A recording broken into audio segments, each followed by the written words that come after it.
it's Autumn and welcome back to the Literature Bug.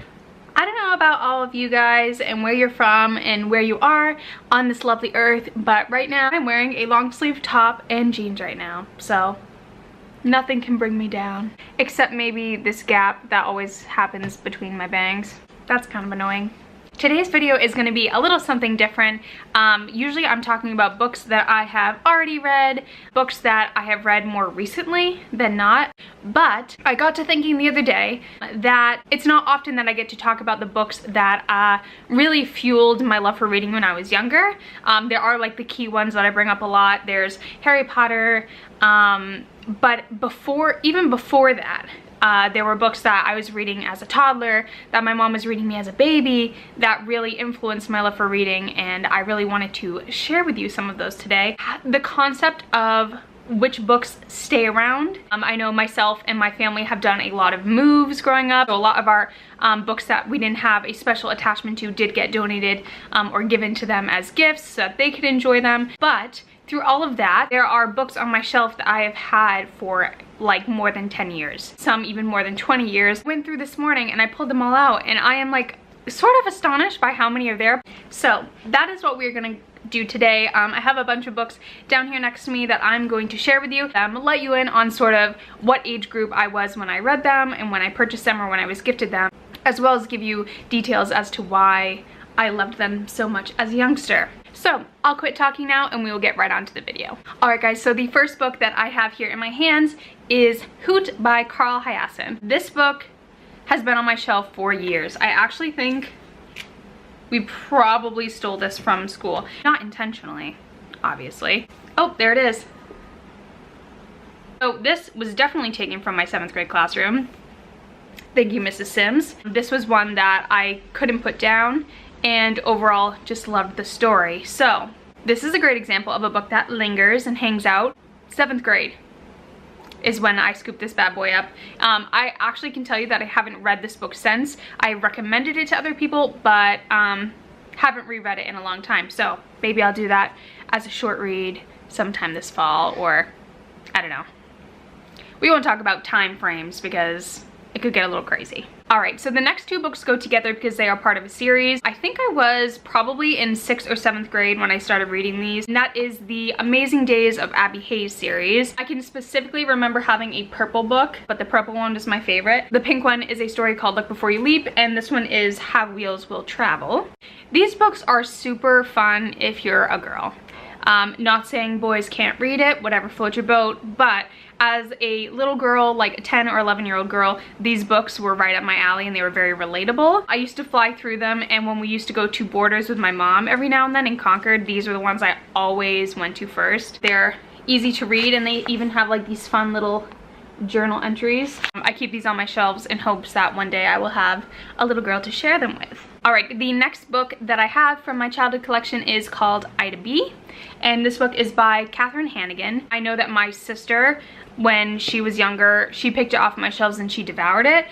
This book is one that I love the concept of, but I don't think I was as into reading at that point. Ida B and her plans to maximize fun, avoid disaster, and possibly save the world.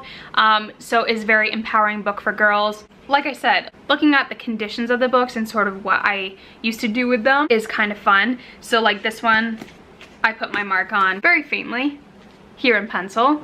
This was a good one. My mom and I remember sit down to read this. Her and I used to switch off. Sometimes she would read to me and other times she would let me read chapters to her as I got older. Alright, the next book is kind of silly, and this is one that I remember reading, having a teacher read to me in elementary school, like as a group when we used to sit on the rug. The Chocolate Touch. This book is by Patrick Skeen Catling, who, I don't know, oh my god. I don't know if he has written any other books. When was this published? So it says it was originally published in 1952 and then again by 1979. So this is an old story, but this cover was one that was printed in 2006.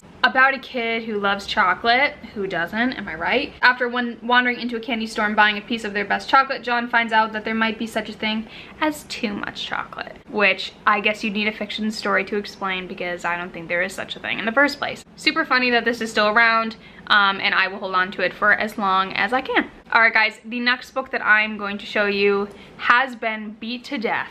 It's worn.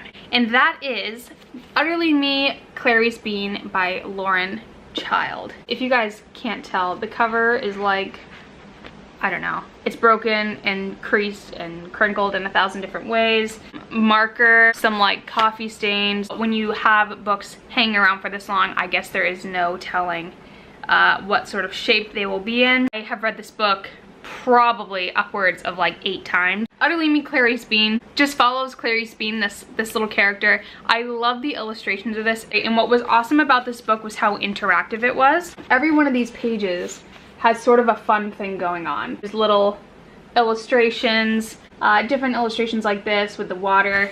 Yeah, just little things like this. Wavy text. Text within the illustration, like using the pictures to make the text more fun, like writing on desks or whatever when they're at school. It made it fun to read and keep flipping the pages, and I ended up flying through it really fast. I actually can't tell you now, because it's been so long, what actually happens in this book. I just know that Clarice Bean is a super silly character. That knocks 2 more off of our list. The next 2 books that I have, I treated these books like God. The holy grail of books. These books were ones that I had never heard of before, and to this day I have hardly met anybody who's ever read them. This is the book. It is called Ginger Pie by Eleanor Estes, and I read this book 1,000 times. It's about this family, the Pies, and sort of their eccentric family life. Each one of their family members kind of has a quirky thing about them. They already have a cat, but in this story they end up getting a dog named Ginger, and it is all about their adventures together. This is proof that I've had it for forever, because you can check out my handwriting. Look at that. I bought this book probably in 4th or 5th grade. As you can tell, it is also taken a beating. Pages are kind of folding here, and the spine has been ripped, and this one's peeling. When I read this one, I couldn't get enough, and the next trip that we took to Borders, I can specifically remember looking for something more by this author, and that is when I purchased Pinkie Pie. To me, it was amazing because I already knew the characters. I was already familiar with Ginger, and I think that the kid's name is Jeremy. Jerry and Rachel. I treasure these because, like I said, they were some of my absolute favorites. Next is a book that I can specifically remember fighting my teacher about reading. I went through a thing in 6th grade. I wrote a letter to myself that said that I wanted to be an author and I loved reading. This was my favorite book and blah, blah, blah. After that, until about 9th or 10th grade, I didn't really care for reading, especially reading books that my teachers were forcing me to read. This is Ruby Holler by Sharon Creech. Sharon Creech as an author, I think, is amazing. She writes some great books for kids, right when you're jumping into the chapter book phase of your life. A chapter book, oh my god. I have read it since then and absolutely love it. It is definitely not the copy that I had when I was young. It's in very good condition still. And as you can tell, for the rest of them, not so much. You should go buy it for your kid. Next on the list is a book that I really can't speak to, and I really don't know how I ended up with it, because this was actually one of my brother's favorite books. That is The City of Ember. This book is by Jean Deprow. It's got a really neat cover. Love that. As you can tell, it's beat up a bit. I think this was also one that we stole. Yep, another stolen book. Memorial Middle School, grade 6. Whoops. They're gonna be like, you rotten snot. That's why we have no books left at the end of the school year. I'm sure I wasn't the only one. I don't know how I ended up with it. Maybe I'll give it back, maybe I'll keep it. But I know the concept is really neat and a lot of kids loved it. Alright, next is 2 more books that come in a series. The Tale of Emily Winsnap by Liz Kessler, and the Emily Winsnap and the Monster Deep. Monster from the Deep Dirt. These books have beautiful covers.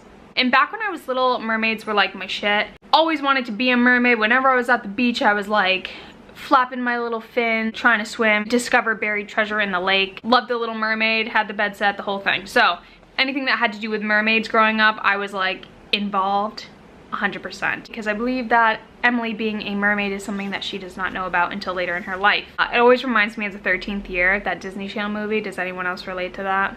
Let me know below. best movie ever. This next book is one that I treasure, and that is because I loved and adored my 4th grade teacher. And she was just a lot of fun. But I remember specifically sitting on the rug in her classroom and her reading this book to us, and that is Joey Pigza Swallowed the Key by Jack Gantos.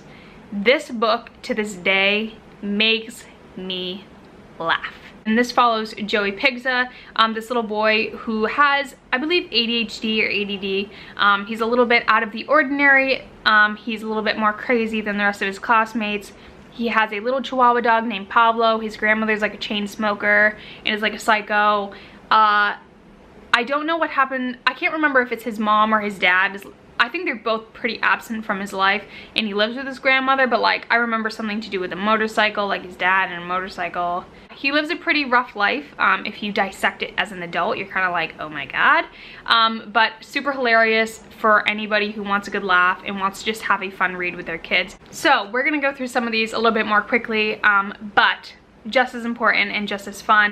One of the ones that I have here is Holes by Louis Satcher. This book I have definitely talked about before. I can't remember which video, but this was actually the first book that I ever read by myself in a day. I remember specifically laying on my mom's couch and everyone's sort of doing things around me, and I was just in my own world, in my own zone, and I finished it literally, yeah, 3.5 hours, 4 hours tops. Next I have the first book in the series of unfortunate events, and that is The Bad Beginning by Lemony Snicket. And then to tie along with that, I also have The Truth Behind a Series of Unfortunate Events by Louis Gresh. And this is interesting because this goes through and sort of dissects everything that happens in these books, and goes in, it's sort of like criticism for kids, if you can call it that. This is another one that you can tell I've had for a long time because of my handwriting and the little heart at the end. How sweet. Next is Little House in the Big Woods. Little House in the Big Woods by Laura Ingalls Wilder. You guys should be familiar with Little House on the Prairie. This is another book by Laura Ingalls, and it is absolutely amazing. I remember buying this at a school book sale. You can get like little tiny pencils, cool erasers, and though everyone used to go for like the little gadgets, I always picked out my books. The writing on the top where my name was is like fading. You can see it very lightly there. All right, next on the list is a little bit more of a older read. It is called Pictures of Hollis Woods, and this is by Patricia Riley Giff.